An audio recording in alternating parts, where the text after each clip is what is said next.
Hello, what's up? Welcome back to another video. Today I'm sharing with you what I am making, spending nothing, but using the ingredients I have on hand in my pantry, fridge, and freezer. So first things first, we have to go shopping in my kitchen. Leave me a huge thumbs up if you are a huge fan of pantry videos like I am. I'm obsessed. I personally love making these, and I get really excited when it's like time, if you know what I mean. When I know my pantry needs a good walkthrough, my freezer needs some things pulled out of it, my fridge has a few things that could be used up really quickly before they go bad. I get so creative every single time, and I just love these style videos. So let me know down below, and of course, smash that thumbs up button. Make sure you're subscribed to never miss a video by me. So I just went through and took my time, went through my pantry, kind of looked at the ingredients I had, went through my freezer, and then of course my refrigerator. And fridge kind of was like sauces and seasonings. There wasn't too much happening in there because I did just get groceries for a stock up haul, but I used only the things that I knew needed to be used up. So we're really in that no spend zone. And I'm not actually even showing you everything I made because there was so much that I was doing this day. I left 2 recipes out, and maybe I'll share them down in a pinned comment, or maybe I'll just share them in a later video. But I made so much food. And please hold, I forgot a very important ingredient, the bananas. Now, personally, I do these types of menus about once every 6 to 8 weeks, just kind of depending on what I have on hand, based on what I really need to use up. I like to go through the little bit of stock that I keep in my pantry. Sometimes we buy ingredients for a recipe and we have excess left over, and we may not want to buy all the ingredients to make that recipe again, or we made a recipe, we didn't really care for it, we have ingredients left over, etc., etc. Not every ingredient you buy is always the perfect amount for said recipe, and I always love doing these types of videos because then I can share ideas with you guys, and hopefully you can make an idea at your house as well. Since I am using things up and not spending any additional money, this actually does save us money in our personal grocery budget because I'm going an extra few days, sometimes almost a week, using ingredients we have on hand. Now, I do get a question a lot of times asking, well, does this really save you money because you're gonna have to go out and buy those ingredients anyways? But I don't always restock every single item that I use in these style of videos. Now, you might not be able to mimic everything I make here today, but hopefully it gives you some inspiration and motivation for your own kitchen. I made so many meals today. Like, I was in my kitchen for over 2 hours. I got a lot to share with you. So let's jump in to the very first thing that I did, which was making homemade veggie broth to really kick these recipes up a notch. I love making homemade veggie broth, and I've shared with you, I think, every single way that I make it. Stovetop, crock pot, Instant Pot. You can make it any which way.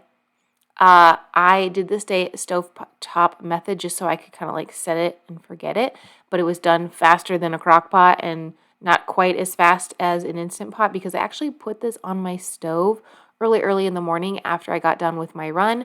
Yes, that says 5:56 a.m. I got up, took my husband to work, went and got a really good run in, and then decided to get this on the stove, and then went and got ready for my day, and then decided to just hit the kitchen early and get it done. So I just had a lot to do this day. But anyways, I let that go for about 2 hours. And while this was perfecting, look how beautiful this is, this rich golden color. Oh, so good. So I did a lot of baked goods this day, and I also did a lot of lunches and dinners. So while the stovetop broth was cooking, I started with all my baked goods. Make sure you check out the timestamps down below. You'll see all the meals that are listed just in case you are looking for something specific. So the first thing I did for these energy bites, these are for my husband, is I ground the flax that I pulled out of my kitchen. This is a staple ingredient for us, so this is something that I will repurchase, but I do make sure to use it up so it doesn't go bad, and I only grind as much as I'm going to use in that specific day or within the next few days, because you don't want ground flax really sitting around for too long unless it's in the freezer because it goes rancid. And this is all the oats I had left. Like, what? I only had about 1.25 cups of oats, but it was perfect for this recipe. So like I said, these are energy bites for my husband, and I went through my pantry and figured out what I needed to use. Of course, oats are a staple for us, but I haven't eaten them, I feel like, in a week. I don't know. Did I use them last week? I don't remember. But anyways, I do need to put them back on my grocery list whenever I go back to the store. But ground flax, again, something I try to use up so it doesn't go rancid. I had some random chocolate chips, a half a container of peanut butter, and I've been trying to work through this blue agave for like 1,000 years. Just kidding. I like to exaggerate. Think about it in May or June, and it's not one of those ingredients that we use often, but I like having it on hand. But again, it's something I want to work through and use because I don't like when things go bad. So I always try to keep an eye on expiration dates and make sure that I'm using things so they get used up. So I, am using the things that I purchase, and that's a huge reason in doing these challenges. So nothing goes bad, nothing goes rancid, everything's getting used, and even that last little bit of chocolate chunks or oatmeal and stuff like that, they have a purpose. These chocolate chunks, I'm pretty sure I bought in June for my husband's birthday, and there was like so little left, like not enough to quite make brownies or enough to make chocolate chip cookies. I believe I actually bought these for the ganache you're going to see later in this video. We'll get back to that. But there's just not a lot you can do, I feel like, a whole recipe. I mean, you can throw them in your oatmeal or in a smoothie bowl or whatever, but there's just not a whole lot you can do with like half a cup of chocolate chips, in my opinion. So they were perfect for these little energy bites. My husband loves these. They won't last very long, maybe a day or two. He likes to have them before a workout, after a workout, sometimes as a snack when he comes home from work. Sometimes he takes them to work. And I like making little things like this that I know he really enjoys. So that way when he opens the refrigerator, there's goodies on hand for him. We typically like the same but yet different snacks. I can't have peanut butter, hence why I made these just for him.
I made a peach cornbread breakfast bake this summer on, I think it was a Use It Up. It might have been a meal plan. No, I'm correcting myself. It was definitely like a eat for X amount of dollars per week. If I remember correctly, it was like $30. If I can remember, I'll link that video up in the description box or down in the description box up in the corner. If you click the down arrow, you'll see all the videos I have linked. If I forget, just kindly say, hey, where can I find this recipe? And I'll throw you a link. I can't get to every single comment always, but if you can remind me, I can most likely get to you. Anyways, I loved that peach bake. And so many of you have told me you love it as well. And I had some bananas that needed used up. I also have a huge thing of bananas in my freezer because I bought a whole bunch like maybe a month ago that were like on the closeout clearance section of my local grocery store. So I have a ton in the freezer, but I decided to use the ones that I had on the counter versus the ones in the freezer. It's probably backwards. I don't know, but that's just what I decided to do. But this one did have one frozen banana in it as well. And I made a banana bake. It was so easy. 2 cups of cornbread, a little bit of baking soda, a little bit of baking powder, some cinnamon, 4 bananas, and it would have been so much better with milk, but I didn't have any milk on hand, so I used about a cup of water, and it was perfect. And I decided instead of making a bake, I would make little individual muffins. And you guys, I almost lost my mind when making those muffins. I'll tell you here in a second, don't you worry. But I decided also to top them with a little bit of cinnamon and a little bit of stevia just to kind of add a little, just a little touch to the top. So I decided to make these into muffins, and I could only find 10 of these little silicone holders. And I thought, I have to have 2 more. But then I went and looked and it only comes as a 10 pack. So I spent so much time looking for 2 more of these. Why would they only sell these in a 10 pack? First of all, every muffin container, which by the way, can't find that either,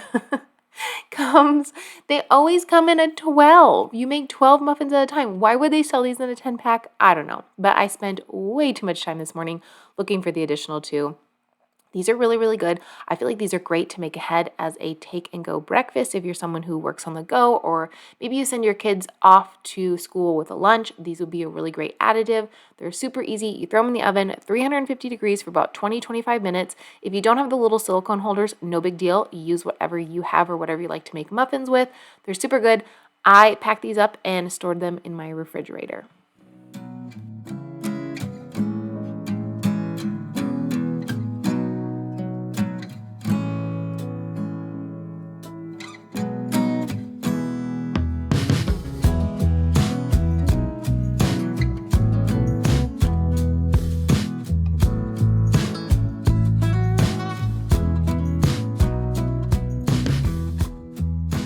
Banana bread is a huge staple in our house. Right now, so is pumpkin bread. I've made pumpkin bread so many times. I really wanted to make it again today, but I was like, no, switch it up. Found this recipe on Pinterest. I asked for one with no eggs, no flaxseed.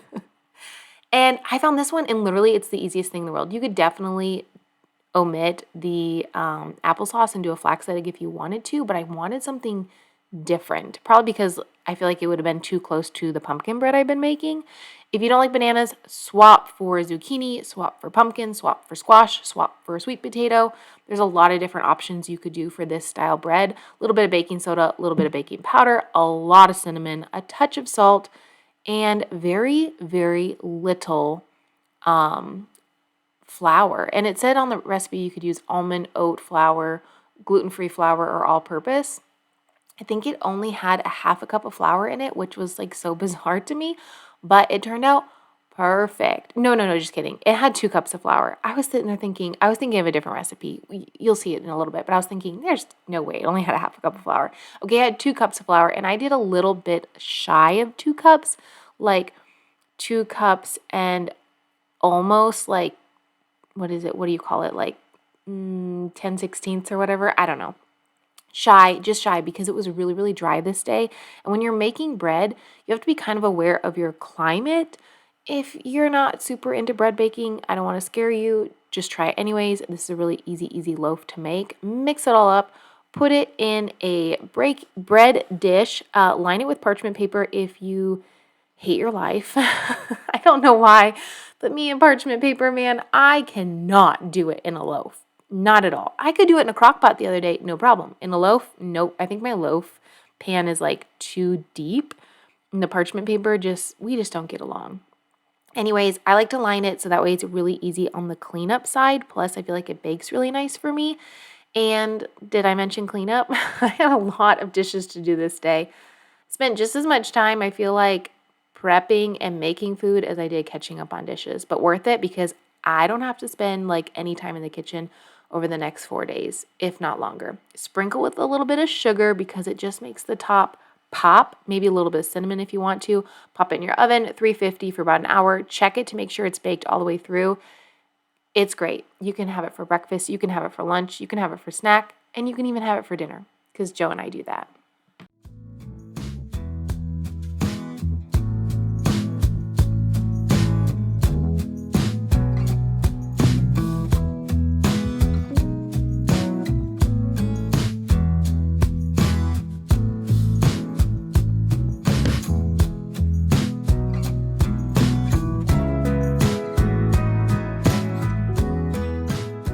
I think I already mentioned that I had made this ganache with those chocolate chips. That was for my husband's birthday, and this was a very similar brownie that I made for his birthday.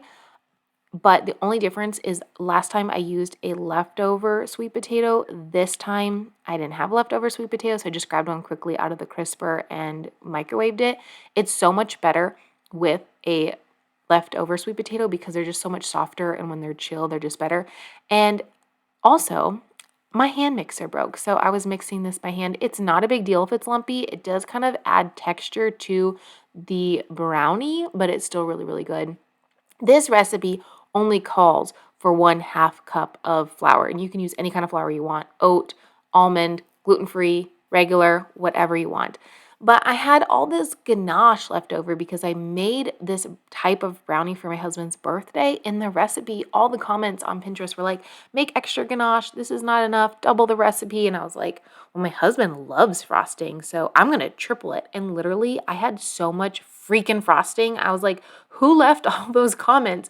The brownie would have been like a 1/2 inch and the frosting would have been like 17 inches. I had so much frosting left over. I made 2 batches of brownies for his birthday, and I remember leaving extra frosting out and sending stuff with him to work and just having so much frosting, and then I end up just freezing a bunch of it. It is a coconut milk based ganache.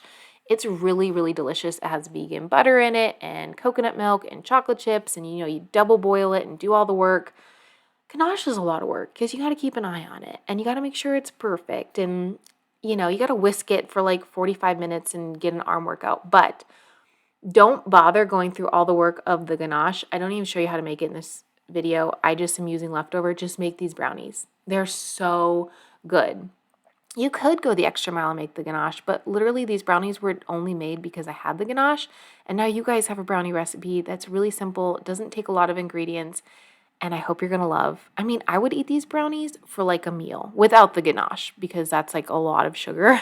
But I mean, the sweet potato brownies, if you added oat flour and then sweet potatoes and applesauce, that's basically a plant-based meal. I highly recommend trying that.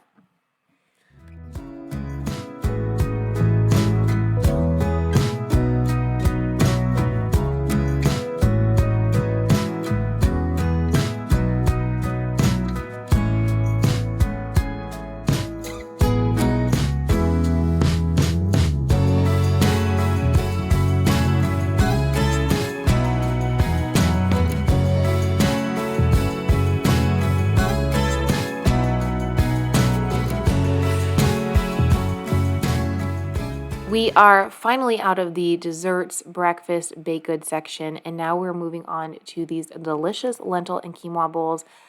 I'm like on the fence with quinoa. I think I like it, and then I eat it, and then I'm like, I don't really like it, and then I go like months without eating it. So I decided that was one of the items I was going to use up and probably not repurchase until I was like, ooh, quinoa, let's try that again.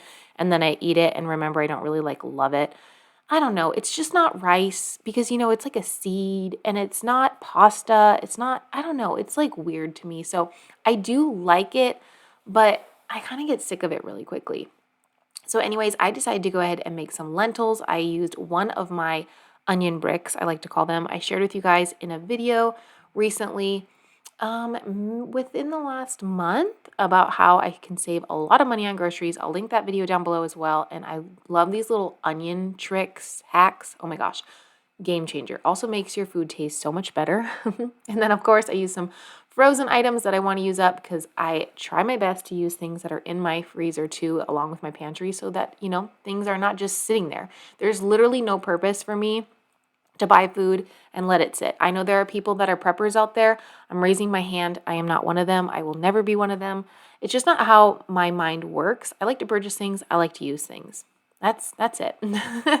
Anyways, you do you, I'll do me. And I put some veggie broth, onion, those little garlic knobs that were in my freezer. Not sure how they got there. Maybe my husband threw them in there. I don't know. And some green peppers, and then I went ahead and added my lentils. I almost used red lentils. You could use any color lentils that you desire. This is just my favorite, and I believe these are brown. Correct me, they might be green. I don't know. They're one of the two. Use any lentil you want. Add some broth, cover it, cook it for about 30 minutes, and then quinoa, super easy to make. You make it like rice on the stovetop. And then I just added some broccoli to these bowls, and they're really good. I served them with some teriyaki sauce, but therefore I had some like 5 meals made up so I could have them for lunch or second lunch or dinner throughout this really busy week. And again, I'm saving myself time in the kitchen. I'm using things up and hopefully giving you guys some really great, easy ideas too.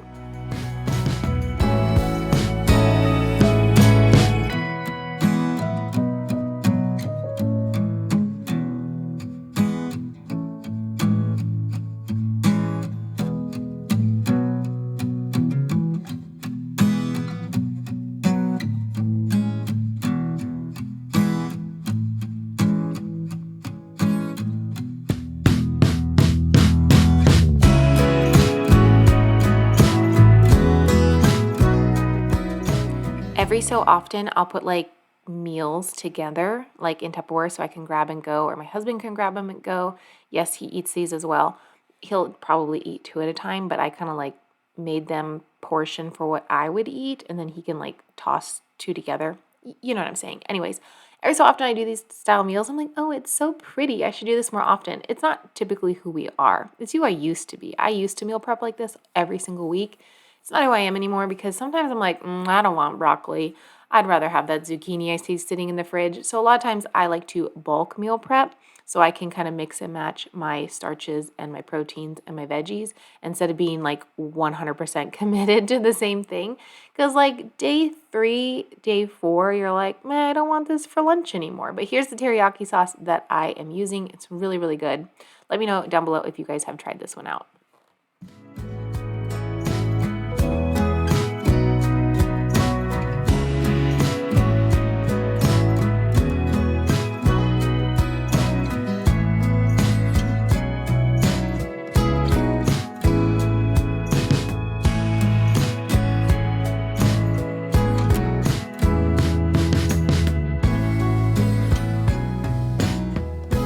This is a really quick 10-minute meal, so go ahead and just save this one for later. You're gonna need it. So I use some pre-chopped onion, carrots, and celery. You can chop your own if you want to, or even purchase a bag like this. Our Kroger has these in the frozen section, and I know Walmart does too with the Great Value brand.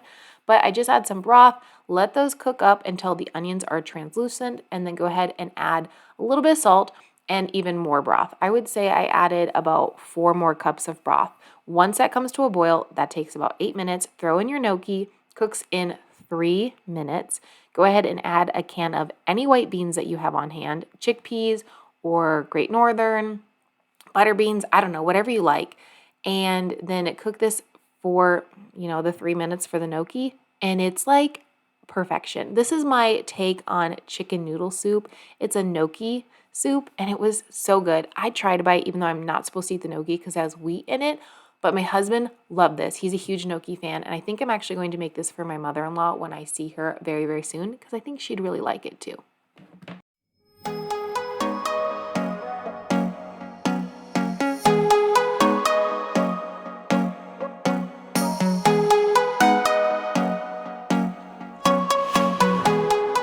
We made it to the final recipe. Thanks for hanging out with me today, and I hope you're enjoying this video as much as I am. We're making some sweet chili hummus, and I just use whatever white beans I have on hand. You can use chickpeas, you could use pinto beans.